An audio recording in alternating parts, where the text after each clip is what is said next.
we are heading to one of our favourite places in Bali, Barbacoa, and it is time to celebrate because we have raised over $10,000, which is for the first school, which means we're going to educate over 1,000 children in India that would not have been educated otherwise. And I'm celebrating with the beautiful Robin Scott, who's a really high-end client, but also a really high-end friend of mine. And I just really want to thank her for holding this space for me energetically. She's backed this the whole time. So we're going to go and say cheers and drink some champagne to celebrate. Way to go.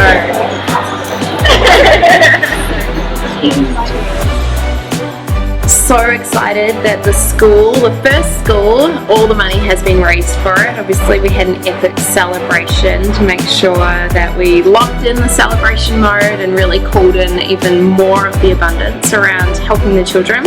So I have a really exciting list of names here of all of the incredible people that actually pulled together and contributed to the school.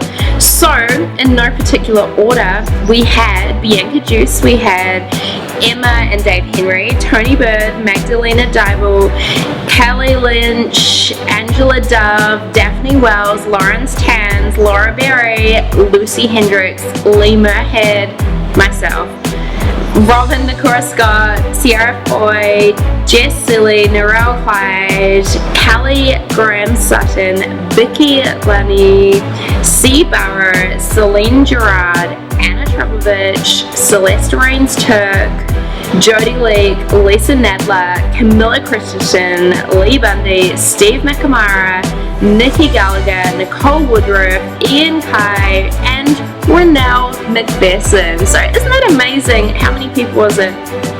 I think 31 people total, which is so seriously cool. And isn't that amazing that 31 people can come together and contribute a little bit, or maybe a little bit more than a little bit, and together we've impacted 1,000 children. So a huge big thank you to everyone who's jumped in. And obviously if you're watching this going, oh my god, I want to contribute, then the second school is now up and away for the fundraising, and you can contribute to that at any time. About how people get, I guess, what's the word, like distanced or removed from their true core, their true energetic core, and why that happens. And we're going to be talking about how you can start breaking that down and getting back to the core of who you actually are. Now, what this is going to mean is that this is going to mean better relationships, more fulfillment, right? If you're actually in a relationship, feeling better within yourself. If you're single, this is going to mean actually attracting in the people that you want to attract in. So it's really freaking cool. It's loads of fun. It's a pretty epic give from us, to be honest, to give you guys this, purely because it's such a high-end piece of content that we really teach with, really only high-end clients usually at Leigh's retreats or my one-on-one VIP clients that we go through with this. So can I just elaborate quickly? Yeah, of course. With what we're going to teach is going to save relationships, save friendships, let a man feel in his identity and in his power, let a woman feel sexy and wanted. See, Regan's she's very safe with it. I'm just going to tell you guys how it is. This stuff will bring you into your greatness, or it will take you out and throw you into the darkness. It's about, when we say the word man has lost its power. Woman, the women are all rising. It's the whole king and queen stuff. She's got big arms than me, see? Masculine, straight out. So it's about stepping into your role, and that you feel comfortable in a relationship, not having a woman that's, acting like a man, or a man acting like a woman, or vice, you know what I mean? It's like, no, and this day and age, it's happened because it's been a battle, and the energy has shifted. So the seesaw has tilted the wrong way. So this stuff saves marriages, saves friendships, relationships, whatever. Very powerful. It is. It definitely is. And it's going to be relevant. We've done this in a way where it's relevant to all of you guys, whether you're married, whether you're in a relationship, whether you're single, whether you want to be single, whether you want to be in a relationship but you're single, like wherever you're at, basically, you're going to get value for this. The understanding of masculine and feminine energy that everyone has, because everyone has a mix of both of that, and actually understanding how to balance it, having an awareness around it, and understanding also how to use it, right? Because so many people are just living at the effect of whatever energy they have within them right now, versus the difference being, taking control over that and actually using polarity in order to get different results. Mm-hmm. firstly, we say masculine and feminine. Do you actually know what masculine is? It's not some guy or a lady like, oh, hi, I'm in my feminine. You need to know, and that's what we're going to elaborate on and understand exactly when masculine shows up, when it doesn't, when feminine shows up, and when it doesn't. Don't just have a roundabout idea, masculine and feminine, and then all you're just connected to is the word. You need to know in a detailed step to its nucleus what they actually mean as well. Yeah, for sure. And we're going to be teaching you guys that. We're going to give you a full breakdown on masculine, feminine, and how that looks for both guys and girls. So firstly, polarity, I think it's really important to understand why understanding polarity is so important. So, there's a lot of times where I've taught this to groups of women in the past, and they've just been like, oh my gosh, why do more people not know about this? Every time I teach this at Leigh's retreat, someone in the room says, you know what, this should be taught in schools. Like, imagine if everyone else knew this, right? So I believe that if people really actually understood polarity, I believe that more marriages would last. I believe that the divorce rate would go down. I believe that more people would be in happy relationships. Yeah. I believe that more people would feel good about being single if they were single. I believe that more people would actually feel better about being themselves. Yeah. Right? So I'm gonna quickly add something. This is gonna shock you a little bit, but it's the truth, and I know I went through that. So when a woman is in her masculine, should be holding more weight, should be looking like a man, should be standing there. You would be heavier.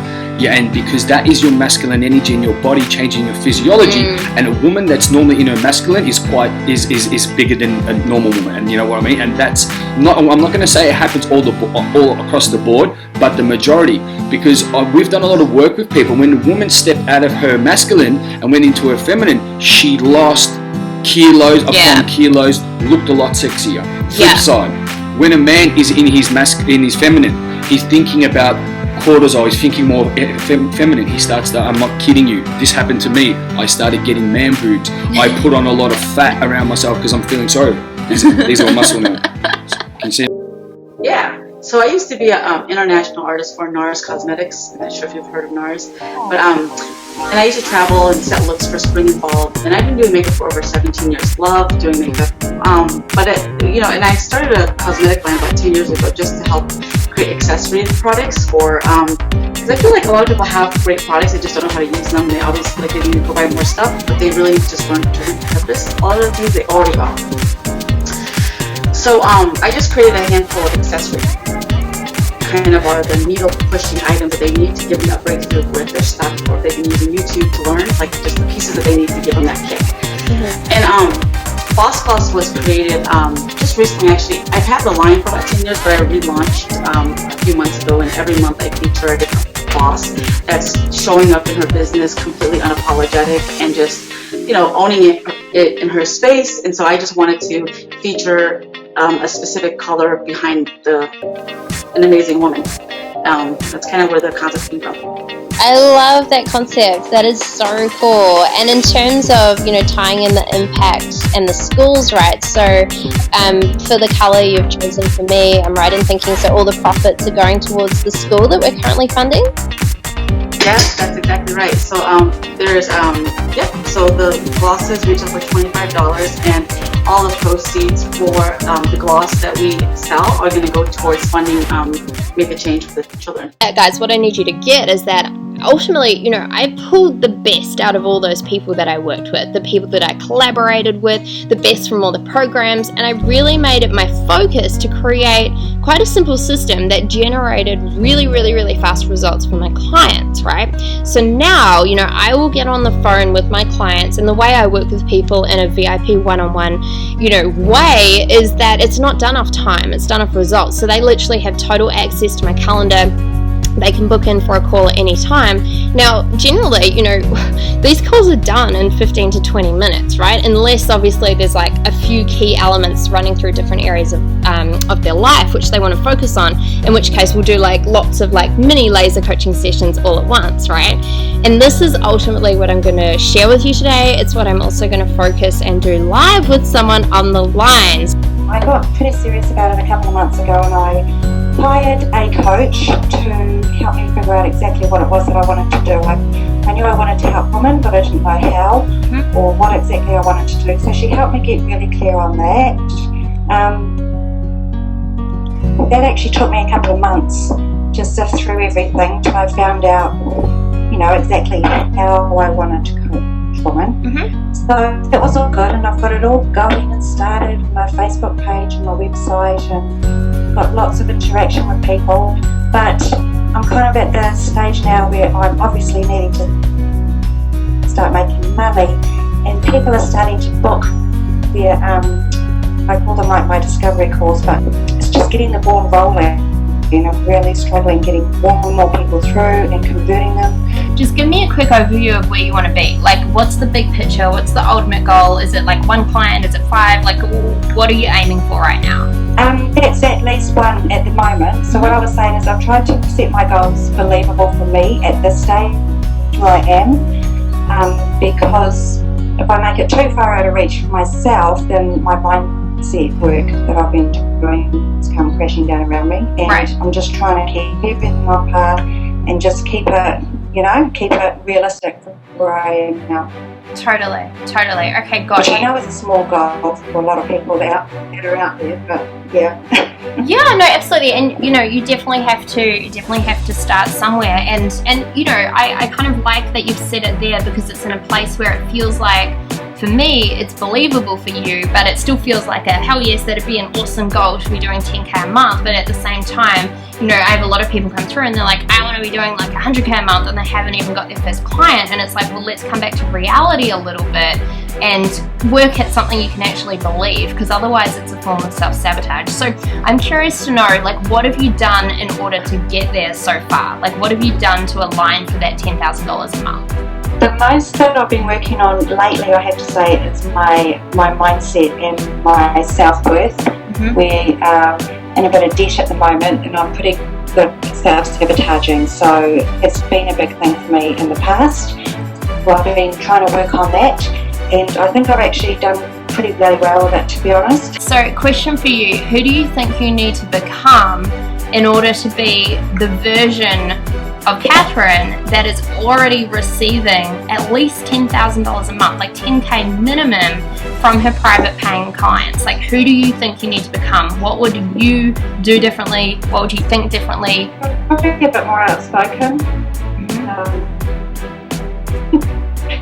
And confident. I guess it all comes down to confidence.